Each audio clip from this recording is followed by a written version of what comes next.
Hello, everyone, and welcome back to the show. So glad that you're here.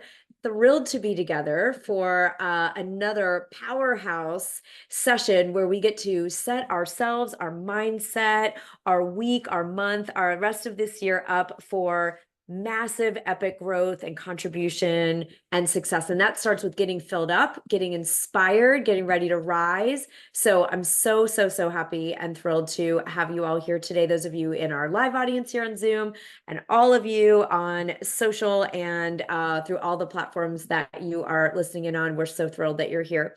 So today, I announced last time we are going to do a special episode where some of you sent in questions ahead of time. Some of you, if you're on the live chat here in Zoom, you'll be able to post some questions. We're going to do some Q&A, some of the biggest questions that we're getting asked, that I'm getting asked, that our team is getting asked about being thought leaders, being best-selling authors in this very unique and special year that we're having. And I don't know that any year is there's probably no year that's like another year, right? There's always something that's new and different, right? We kind of go, when is it back to normal? Well, there is no normal anymore, right? Does anyone, like there, it doesn't exist. And so what we can either feel a little bit, I don't know what I want to say, like we could feel a little bit daunted by that, like, oh, there's a lot to navigate and figure out, or we can feel excited about the possibilities, because when there's change, even things that feel chaotic, which people could say maybe parts of this year,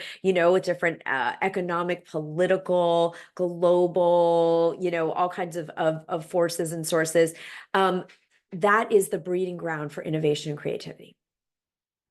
When we're in comfort zone, when we're in the status quo, when we're in rinse and repeat, when we're in coast, it can feel really nice. If anyone's had an experience like that in the last 5 years, I'd love to hear about it. I have not. I have not had that experience, right? Being an entrepreneur and being a writer and being a thought leader. And the downside to comfort zone, coast, like rinse and repeat, is that there is the danger of stagnation. We can lose innovation, we can lose creativity. The opportunity in these times is if we can embrace and lean into, yeah, it's not just what I did the last 10 years, rinse and repeat. It is this time is calling forth something new and different, whether I'm launching a book, uh, enrolling into my ongoing, coaching or consulting work, whether I'm going out and being a speaker. I mean, the amount of inquiries and emails and messages and DMs that I get every single week from people saying pitching speaking has changed so much. Getting on podcasts is totally different. Launching a book is different. Being a coach and an expert is different. Yeah. And what if we can be the ones, because if you're part of this community, which you are by being here and listening to this today, like we can be the people that rise in that, and we bring others with us. When we rise, everybody rises, right? And so that's what I'm offering today as we go through some Q&A and just have a conversation. We'll probably do a part 2 or even a part 3 of this, because we've gotten lots and lots of questions. And if you have a question for the next episode, you can put it in the social comments. If you're watching this on social, you can put it in the podcast comments. You can put it in the Zoom chat, so that it probably is going to take up most of today with the ones that you all that sent in questions ahead of time asked. Okay, so that's what we're going to be up to, and we're going to be dialoguing about why would we bother answering these questions? Because if one person has the question, likely most of us have the question, right?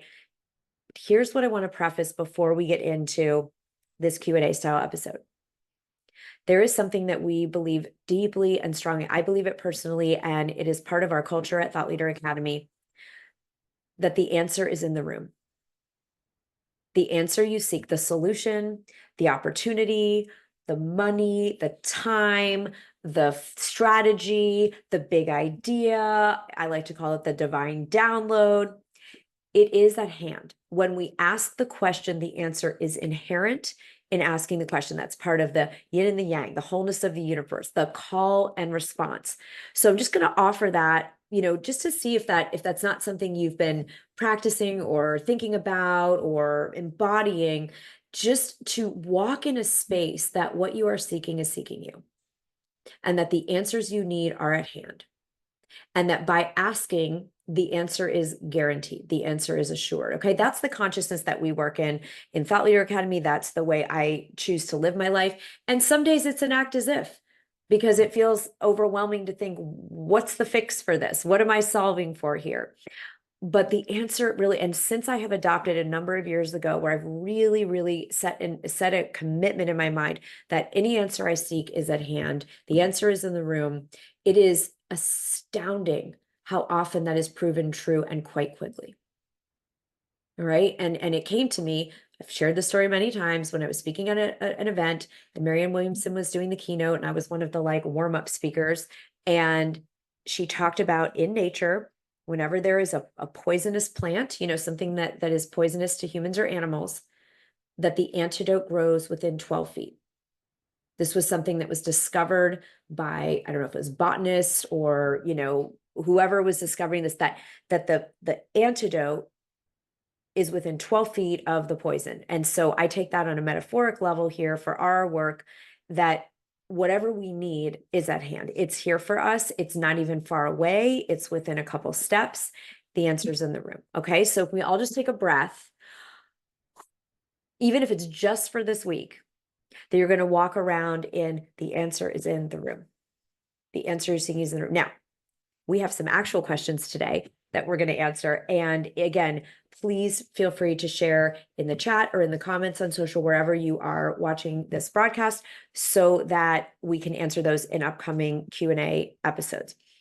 So one of the things that I get asked so much from people is, how do you find like the time to do all the things?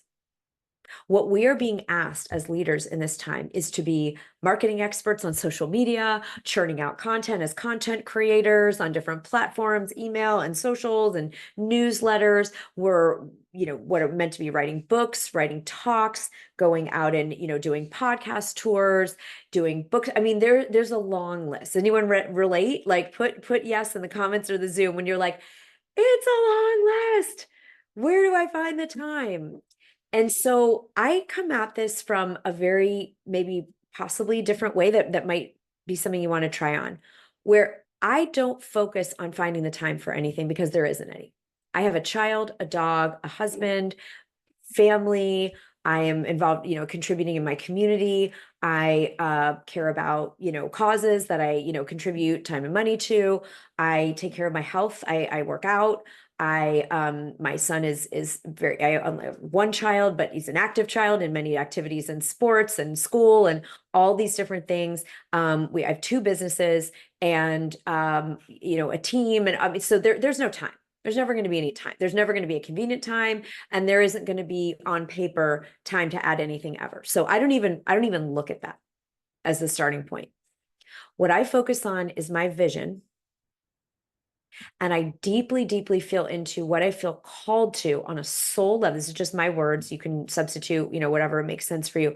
What I feel really passionate about, what I feel really inspired about, when I get that hit.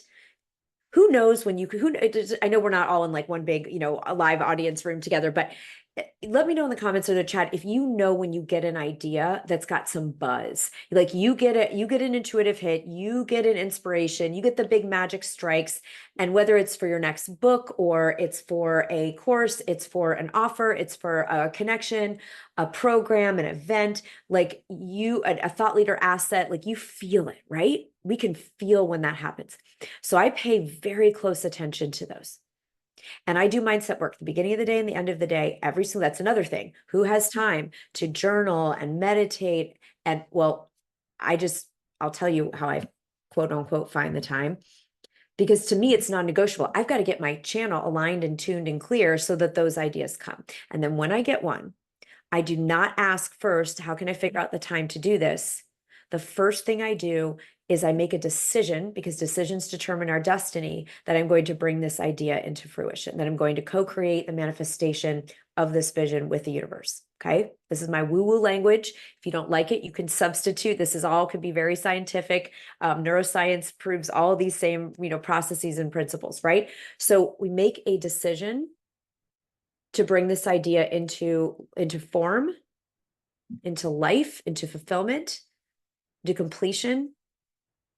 And then I invite my time and schedule to open up in a way and make space. This is what people call Einsteinian time. If you've read The Big Leap, the book The Big Leap, you'll know this principle.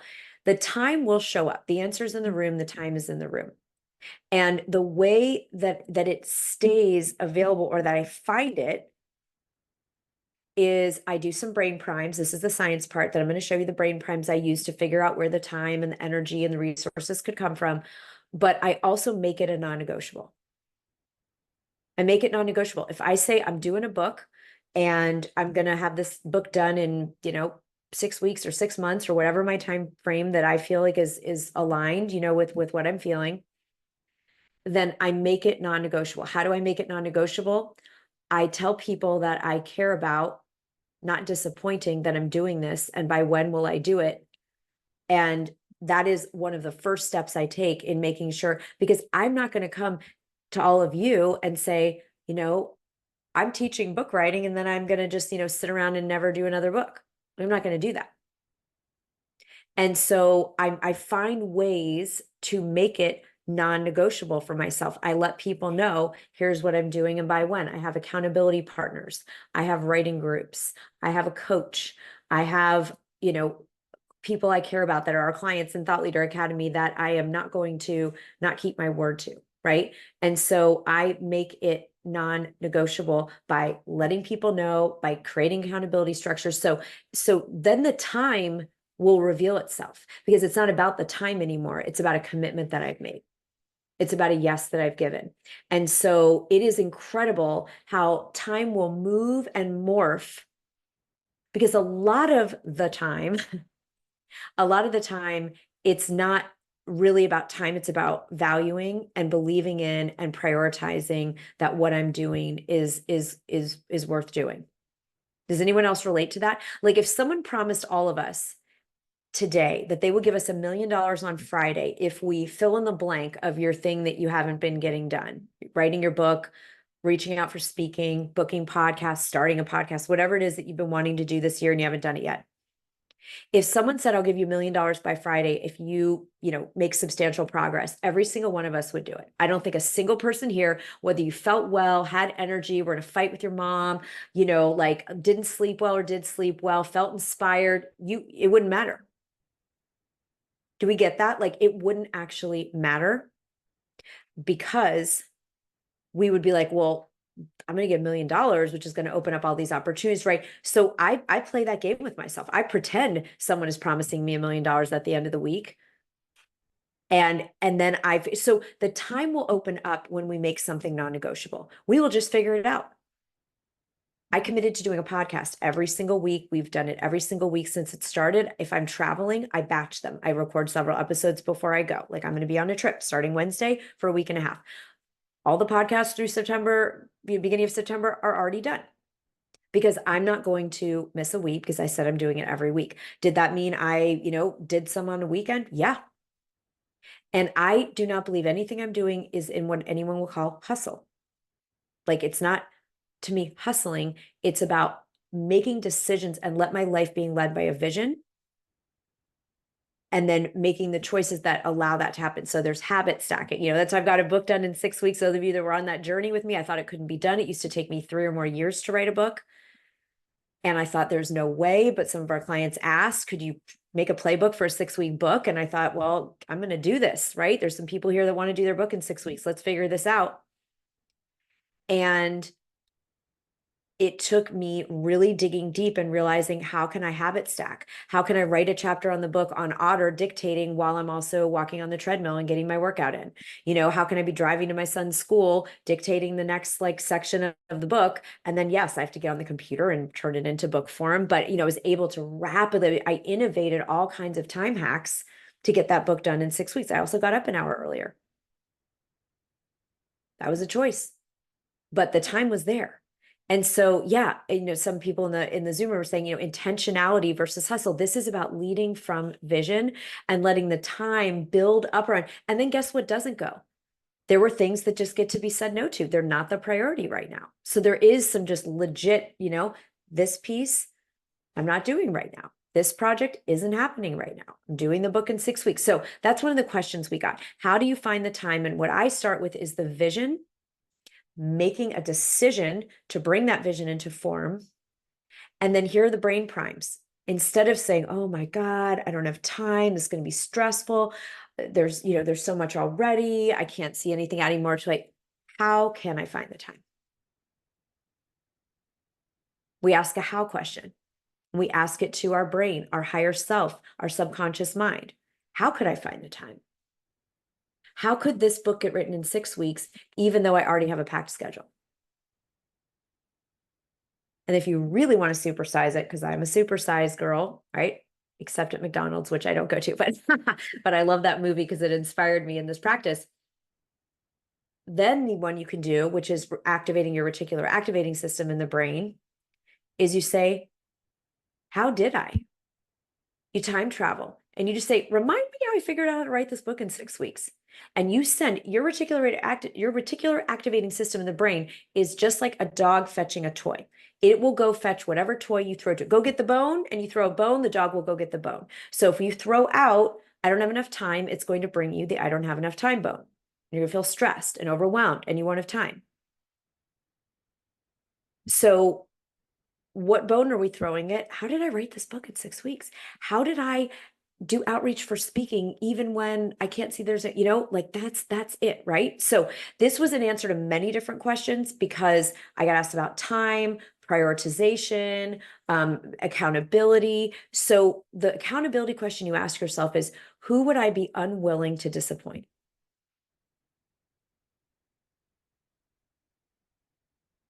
Who in my life or what group or person or structure or organization would I be unwilling to disappoint? And that is the person you're going to use as your accountability. And if you don't have someone in your life like that, like if you're in a group right now or friendships or relationships where everyone's kind of letting each other off the hook, this is not about judging and task mastering and, being like, rah, rah, rah. But I know there are people that I don't want to say, here's what I'm going to do today. And then tell them, oh, I watched 4 episodes of, Good Girl's Guide to Murder instead of doing an hour on my book. Oh, I just was in a bad mood and I just didn't write, or like I'm not, there are people in my life that I'm unwilling to have that conversation with. I'm just not willing to be that person and I don't mean in like, this is where if you're if you're a recovering people pleaser, this is where you're going to use it for good. Okay. And you're going to find out if you're not in a community like that, if you're not in a group, then make sure you're hanging out here.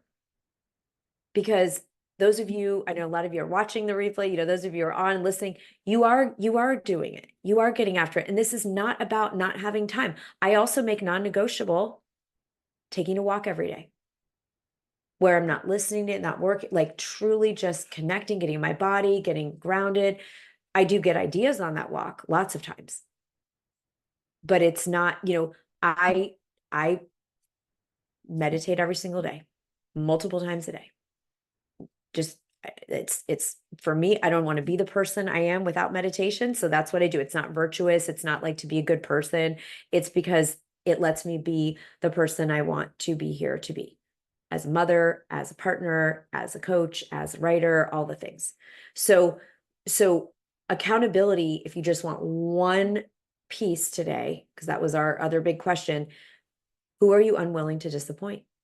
And get that person to be your accountability partner. Unfortunately, it's usually not ourselves. Does anyone relate? Usually it's not just ourselves, right? Often it is other. Okay. So one of the questions just came in, when life gets in the way. Yeah, absolutely. And it's like, I can't tell you, when I had something last week where I found out because of changing over, upgrading something in our like banking, the bank was like, you have to come into the bank in person. And I was wanting to be like, do you understand what my schedule is like? Do you understand that's going to take me 2 hours by the time I get down there and have this meeting. This can't be done. We can send people into space, but we can't, you have to make me come into the bank. I mean, this is the tantrum I wanted to throw. It is. It is. It's the tantrum I wanted to throw. But I just said, I am going to have this be for me. Okay. So how do we turn around life getting in the way? I claim that time and I say, this is not derailing me. And so on the way to the bank, I'm dictating, my next like email sequence that I would have been on the computer writing or something. I'm going to use that time at the bank to network, see if anyone at that bank wants to sponsor our next event or know someone that wants to write about, you know what I mean? Like I turn it into a networking opportunity and not in a gross way. Like I'm going in there making some, but like really being present. Like how could I add value to this team? How could I be of service to them? Is there any, partnership? There may or may not be. And then I actually thought about, well, the bank is near. What is it near that I don't usually go to that could be an opportunity? And so I actually went and scouted a location for a future event. So then the bank wasn't this annoying 2 hour time. It's like, now, Susan, when you're talking about, I have to get new health insurance, I mean, some of that stuff is you're just sitting on the freaking phone, like waiting for and just like, and it's like, okay. And then what I do is I say, this time comes back to me 100-fold. This comes back to me 1,000-fold. This comes back, however, like okay. So I'm going to answer one more question for today. And then I want everybody to think about for our next Q&A. Yeah, if it's perma-hold, if you're on hold, because I had that on something else last month. I just sat there while I was like, what am I going to accomplish while I'm on hold? Like I truly was like, this is not going to just be a suck. What am I going to like? Well, I can hear the annoying music just to know I'm still connected on the line. And then I went, or is there, someone in the home who's not as busy as you all are, can sit there on hold and then just pass the phone over when I'm, this is an insane example, but just, this is what I want us all to think about is out of the box around time, around accountability. There are people. My sister lives in New York City, and there's a pizza place in Brooklyn near where she lives that has a line for hours every day. It's like at noon, people start lining up. The restaurant opens at 5. People start lining up at like 10 a.m. And she's like, she does documentary films. Like she's on sets, she's directing, she's producing, she's doing things, right? And there are people in New York City, kind of like TaskRabbit for odd jobs, that will go stand in line for you for theater tickets, for restaurants. They'll stand on hold on you can pay someone a small amount because they can be doing work. They're co-working, they're doing, they're getting paid to stand in a line and sending out, resumes or pitches, or they're working on their screenplay. And she had a very special friend coming into town and wanted to go to this pizza place they want to go to. And this person stood in line, got her on the list, made the reservation for 8 p.m. when she was done with her shoot. And then she showed up and had pizza. Okay. Now you can think, oh my God, like what kind of insane world do we live in? I'm just saying, thinking out of the box. Oh, if I want to go to that place, I have to go stand in line and waste 10 hours. No, you don't. And there's always a way. There's a solution, there's a fix, there's a solve, the answer's in the room. And so thinking about if there is these derailing, time-sucking things, how can we turn it around and make it an opportunity? How can we make it 10 times more productive than if we were just at home? I mean, I know this is really like annoying. It's annoying, but our alternative is to feel like a victim, right? Our alternative is to feel like my time's not my own. Something always gets in the way. This is always, so I just say this is going to come back to me because sometimes I can't multitask and I can't hire it out. And it's something I just have to do. And then you can use what the Navy SEALs call embrace the suck. And you just embrace the suck and say, I am affirming that more time is going to open up for me, or I'm going to get a download during this time that I'm doing this thing that I, do not feel like, I had a table fall on my foot 2 weeks ago. We can read the metaphysics into that. And it was ridiculously painful to the point that I needed to go to the urgent care facility and get it x-rayed and all of that. And that wasn't what I planned to do at that time, right? And it was not fun. And I was at like an 8 out of a 10 on the pain scale. And it was like, okay. And I just thought, this isn't I'm not going to be writing while I have like radiating nerve pain shooting up through my body. So I get to surrender. I just get to surrender and know that this is going to open up for me, and something, incredible is going to come out of me being fully present and showing up and just being a source of love in that urgent care, and it's like, maybe I could leave this place in a higher vibe energy than when I left, can I give someone a joke, a laugh, boost them up, thank you, just putting positive, and that energy, gratitude, being of service, surrender also opens up time, and it opens up flow, and it opens up innovation and creativity. So we started today with, how do we manage a year when it's not rinse and repeat, when there's so much coming from many different angles, and there's so much going on in the world, and it's overwhelming, and the we're going to get into over the next few weeks, like, how does thought leadership play into this? What needs to happen for a book to work and be the solution for a lot of these challenges with the way people are buying or not buying, or way people are investing or not investing, and the way people are, making purchasing decisions and hiring people. Like, we're going to break it all down, but none of it can start for me until I actually get into a state where I start from vision and build my life around the vision. I let the time move around the vision. I let my action steps move around the vision. I let my commitment, I let my choices. And this has only made me a better mother, a better partner, it has not taken away. I'm not talking about where we ignore the people in our life, we ignore our health, we ignore our spirituality. I'm talking about quite the opposite. And anything that you decide that you get to have, you will have. Anything. Isn't that crazy? Like, when it becomes a decision and a non-negotiable, the way is revealed. The problem for most of us is that we sit a step before that and think, can I do this? Am I worthy of this? Is there enough time for this? Is there enough money for this? And when we're in there, nothing opens up. None of the ideas download. So I want to hear what landed today from our first, this is just like our big questions today were, time and accountability. Those are the questions we got the most. Oh, because things have felt chaotic, because there's been so many moving parts, because there's been so many different things, you deciding what's most important. What is that energy that's most buzzing? Is it your book? Is it revenue? Is it speaking? What is it that's buzzing the most for you? And then deciding that there is the time, brain priming by saying, how can I create the time and the energy and resource? Or how did I? My favorite. And then picking the person or group that you most refuse to let down and saying, this is what I'm doing, no matter what. All right. So to be continued, keep sending these awesome questions. I love, love, love, love seeing your questions. You can send questions to care@sarahcannell.com. You can put questions in the comments on social and on the podcast and here in the Zoom room. And then we will be back in 2 weeks to answer them. All right. I will see you all soon. Have an amazing, amazing, amazing day. And remember, just use what we talked about today and you'll create a shift this week. We'll see you then.